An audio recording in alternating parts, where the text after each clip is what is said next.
బంగారే శర్మ గారు మాట్లాడతారు, పెద్దలు బంగారే శర్మ గారు. అది ఇది చాలా ఏమిటో అర్థం కావట్లేదండి. ఆంధ్ర రాష్ట్రంలో ధర్మం మీద అసలు విశృంఖలమైనటువంటి దాడులు జరుగుతున్నట్టుగా అనిపిస్తోంది మా అందరికి. కారణం ఏమిటి అంటే, నిన్నగాక మొన్న మనకు అన్ని అంతర్వేద లక్ష్మీ నరసింహస్వామి గుడి రథాలు ఇవన్నీ కూడా మనం చూసాం. మన విజయవాడలో ఉండేటటువంటి రథం విషయం దగ్గర ఏం జరిగింది, వెండిపోవడాలు, తర్వాత కొడాలి నాని లాంటి వాళ్ళు ఇష్టం వచ్చిన స్టేట్మెంట్లు ఇవ్వడాలు, వెల్లంపల్లి ఆయన ఏం మాట్లాడుతున్నారో అర్థం కాకుండా మాట్లాడటం, ఇలాంటి సంఘటనలు మనం అనేకం చూసాము. వాటితో పాటు ఇవి కొత్తగా ఇప్పుడు అసలు నిజంగా అశోక్ గజపతి రాజు గారిని తీసేయాల్సినటువంటి అవసరం ఏముందండి? ఒక్కసారి ఆలోచిద్దాం. అది ట్రస్ట్ వాళ్ళు పరంపరగా రాసుకుంటున్నారు. ఈయన ఉండి అన్ని సక్రమంగా ఉన్నప్పుడు వాళ్ళ దాంట్లో వాళ్ళ అన్నయ్య గారు ఉన్నంత కాలం ఈయనేం అడుగుపెట్టి లోపలికి పోలేదు కదా. అలా జాగ్రత్తగా ఒకటి నడుస్తున్నప్పుడు ఆ సిస్టమ్ ని నడవలేకుండా ఆయన తర్వాత తదనంతరమో ఆలోచించాల్సిన విషయాలు బతికుండంగానే ఈ పనులన్నీ చేయడం, అనవసరమైన దాంట్లో వేళ్లు పెట్టడం అనేది చాలా ఎక్కువ చేస్తున్నారు. ఆ సింహాచలం గుళ్ళో ఇవాళ మాకొద్దంటే మాకొద్దు అంటున్నారంటే, పోనీ అంటున్న వాళ్ళు ఎవరు? చిన్నవాళ్ళ? ఇంతకు ముందే పెద్ద పెద్ద గుళ్ళో టాప్ ఏ గ్రేడ్ టెంపుల్స్ లో ఈవోలుగా చేసిన అనుభవం ఉన్నటువంటి వాళ్ళు గత 6 నెలల్లో ఇలా మాకొద్దు అని పెడుతూ వెళ్తున్నారు అంటే ప్రభుత్వం కొంచెమైనా ఆలోచించద్దా అండి? ఏం తేడా లేకపోతే ఎడిషనల్ గా ఒక టెంపుల్, పెద్ద టెంపుల్ ఇస్తామంటే ఆనందంగా తీసుకునేటటువంటి ఎండోమెంట్స్ శాఖలో ఒక వ్యక్తి భయపడి నాకొద్దు అనే పదం వాడుతున్నాడు. లేదు భయమో, లేదు నేను ఆ రెస్పాన్సిబిలిటీస్ చేయగలను, ఇవి చేయలేను అనే పదం వాడుతున్నాడు అంటే ఏమై ఉండొచ్చు కారణాలు? ఎందుకంటే ఎండోమెంట్స్ లో ఎప్పుడు ఒక టెంపుల్ ఇవ్వరండి, చాలా టెంపుల్స్ ఇవ్వడము అనేది సంప్రదాయంగా వస్తోంది. అలా ఇస్తున్నప్పుడు ఆ వచ్చినటువంటి సింహాచల క్షేత్రం సామాన్యమైనటువంటిదా? అక్కడ మనకి వరాహ నృసింహస్వామి వారు, వరాహస్వామి అంటే భూమిని మొత్తాన్ని కాపాడిన ఆయన భూముల్ని వాళ్ళ కాపాడేటటువంటి పరిస్థితి లేదు. నృసింహస్వామి వారు ఆయన్ని కాపాడేటటువంటి పరిస్థితి. మొత్తము పూర్తి క్షేత్రాన్ని, గుళ్ళో లింగాన్ని అన్నిటినీ ఇబ్బందులు పెట్టేటటువంటి స్థితి ఇవాళ నిజంగా ఆంధ్ర రాష్ట్రంలో కనిపిస్తోంది. ఎందుకు ధర్మములో ఇంత వేలు పెడుతున్నారు అనేది అర్థం కావట్లేదు. నేను చక్కగా వారు వచ్చాక బ్రహ్మాండంగా ఉంటుందేమో, స్వరూపానందేంద్ర సరస్వతి స్వామి గారు తీసుకొని వెళ్ళి గంగలో ముంచారు, ఆయన సనాతన ధర్మం మీద చాలా భక్తి ఏర్పడి వచ్చిందేమో అనే భ్రమపడ్డ వాళ్ళల్లో నేను కూడా ఒకడినే. కానీ ఇవాళ నాకు పూర్తి విశ్వాసం పొందోంది. కారణము, పోయిన సంవత్సరము నేను పూర్వామ్నాయ పూరి శంకరాచార్య పీఠానికి 5 రాష్ట్రాలు, 5 దక్షిణాది రాష్ట్రాలకి ప్రతినిధినంది.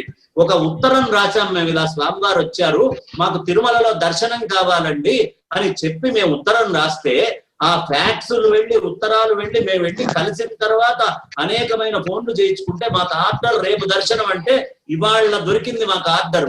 అంటే అంత రెస్ట్లెస్ గా జరుగుతోంది. అదే స్వరూపానందేంద్ర సరస్వతి స్వామి వారు 9వ తారీఖు నాడు ఒక ఉత్తరం రాశారండి. నాగుల చవితి రోజు మా స్వామివారి యొక్క జన్మదినము అని హనుమాన్ ప్రసాద్ గారు, వారికి అన్ని ఆలయ మర్యాదలు జరగాలంటే 9వ తారీఖు రాసిన ఉత్తరానికి 12వ తారీఖు ఏది ఎక్కడ పూర్వామ్నాయ పూరి శంకరాచార్య పీఠం నిశ్చలానంద సరస్వతి స్వామి వారు వారి రాక వారికి సంబంధించినటువంటి ఉత్తరము ఎక్కడ? ఇక్కడ ఉన్నటువంటి విశాఖ శ్రీ శారదా పీఠం, పూర్వం దీన్ని శారదా పీఠము అంటే సాక్షాత్తు శృంగేరి నుంచి వీళ్ళకి నోటీసులు పంపించేటటువంటి ప్రయత్నం జరిగింది. ఆ నోటీసులు వెళ్ళినప్పుడు అప్పుడు శారదా పీఠము అనేది ఒకటే ఒకటి ఉంటుందయ్యా, అది శృంగేరిలో ఉంది, అది శంకరాచార్యులు వారు స్థాపించారు, అది తప్ప ఇతరం ఏది శారదా పీఠం అంటానికి వీలు లేదు. కారణము, అక్కడ వ్యాఖ్యాన సింహాసన పీఠము అని ఒక పీఠం ఉంది, దాని మీద కూర్చొని ఉంటేనే అది శారదా పీఠం కింద లెక్క వస్తుంది. ఏది పడితే అది శారదా పీఠం అంటే ఎట్లా అంటే అప్పుడు పేరు మార్చుకున్నారు, విశాఖ శ్రీ శారదా పీఠము అని పేరు మార్చుకున్నారు దీన్ని. అంటే ఆ స్థాయిలో ఇది చక్కగా ఏది సెల్ఫ్ స్టైల్డ్ పీఠాధిపతి వారికి ఒక చిన్న లెటర్ పెట్టేటప్పటికి ఎన్ని క్షేత్రాల నుంచి అండి, ఒక క్షేత్రం నుంచి కాదు, ఎండోమెంట్స్ పక్కన మొన్ననే అంతర్వేది లక్ష్మీ నరసింహస్వామి గుడి మనకు కూలిపోయినట్టుగా కనిపించింది. ఆ రథం మొత్తం పాడైపోయింది. ఆ రథం పాడైనప్పుడు ఒక్క స్టేట్మెంట్ ఇవ్వలేదు ఆ స్వామి వారు, ఇది తప్పని గాని, ఇది దుర్మార్గం అని గాని, వెంటనే శిక్షించాలని గాని, దానికి పట్టుపట్టి ఒక దీక్ష చేయటం గాని ఏమి చేయనటువంటి స్వామి రేపు 4వ తారీఖు వారి జన్మదినము అని ఆ కార్యక్రమంలో ఈ పీఠాలందరూ వచ్చి అక్కడ ఆశీర్వచనాలు ఇవ్వాలని. ఎన్ని టెంపుల్స్ అండి, సూర్యనారాయణ స్వామి వారి దేవస్థానం శ్రీకాకుళం నుంచి, పైడి తల్లి అమ్మవారి దేవస్థానం విజయనగరం, కోదండరామస్వామి గుడి రామతీర్థం విజయనగరం, వరాహలక్ష్మీ నృసింహస్వామి సింహాచలం, కనక మహాలక్ష్మి అమ్మవారు విశాఖపట్నం, శ్రీ వీర వెంకట సత్యనారాయణ స్వామి అన్నవరం, లక్ష్మీ నరసింహస్వామి వారు అంతర్వేది పోయినప్పుడు లేదు కానీ వారి పుట్టినరోజు వేడుకలకి మాత్రం మర్యాదలు ప్రసాదాలు చేరాలని కోరుకుంటున్నారు. శ్రీ వెంకటేశ్వర స్వామి వారి దేవస్థానం ద్వారకా తిరుమల, అలాగే మా ఊళ్ళమ్మ అమ్మవారి దేవస్థానం వెస్ట్ గోదావరి, ఇన్ని గుళ్ళ నుంచి వారికి మర్యాదలు. అసలు ఇది ఎక్కడ యతులకు ఇలాంటి మర్యాద ఈ విధంగా పంపించడం చెయ్యడము అనేది సంప్రదాయంగా లేదు. ఎప్పుడో సంచారంలో చతురామ్నాయ పీఠాల నుంచి పెద్దవాళ్ళు వచ్చినప్పుడు దానికి మర్యాదగా గౌరవంగా చేసేటటువంటి మర్యాదలు. పుట్టినరోజు వేడుకలు అసలు స్వాముల వార్లకి పుట్టినరోజులు ఏమిటండి? స్వాముల వార్లకు జరిగేటటువంటి దాన్ని వర్ధంతి అంటారు.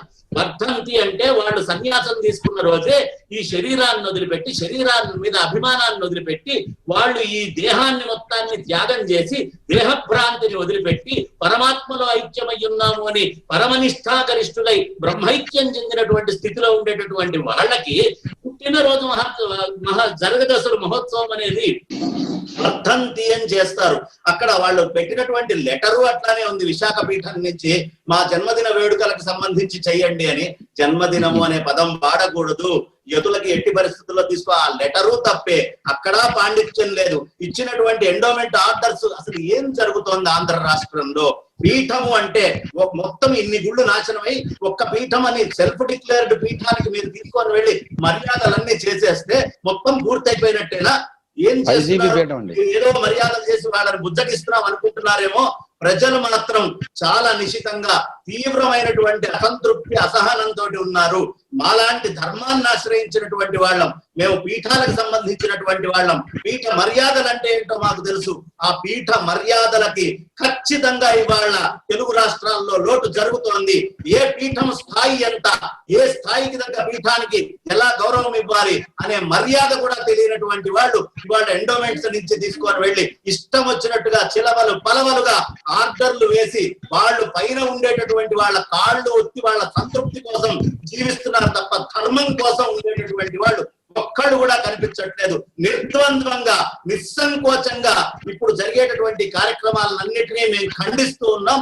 ఇది ఖచ్చితంగా హిందువుల యొక్క ఆగ్రహానికి గురి చేస్తుంది. ఏదో మీకు తీసుకొని వెళ్ళి గంగన ఓట్లు వచ్చినాయి కదా అని పీఠానికి ఇష్టం వచ్చినట్టు చేయకండి.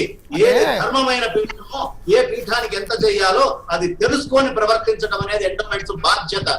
అంటే పీఠాలు స్థాయి, దాని ప్రాచీనత అవన్నీ ఎలా ఉన్నా హిందూ పీఠాన్ని వాళ్ళు గౌరవిస్తున్నారు కదా.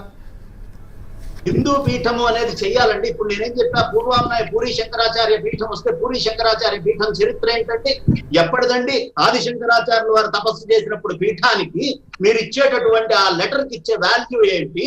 ఇవాళ 9వ తారీఖు ఉత్తరం పెడితే 12వ తారీఖు కల్లా ఆర్డర్లు ప్రిపేర్ అయినటువంటి పుట్టినరోజుకి అన్ని టెంపుల్స్ నుంచి ఆలయ మర్యాదలతో తీసుకెళ్ళమని చెప్పారు. ఎవరు బాగా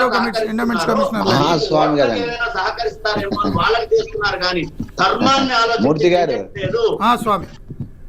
మూర్తి గారు ఈయన మహాస్వామి కదండి. ఆయన పేరులోనే ఎక్కడ ఏ పీఠంలో జయేంద్ర సరస్వతి గారు కానీ ఇలా మన బంగారేశ్వరం గారు చెప్పాడు, ఏ పీఠంలో ఏ స్వామీజీకి మహా అనే ఎక్కడ కూడా వివేకానంద మహా వివేకానంద అని ఎక్కడైనా ఉందండి? అంటే ఉత్తరాధికారులు ఉన్నారు కాబట్టి వీరు మహాస్వామి అయ్యారు. తర్వాత ఉత్తరాధికారులు మహాస్వామి అంటే ఏంటండి?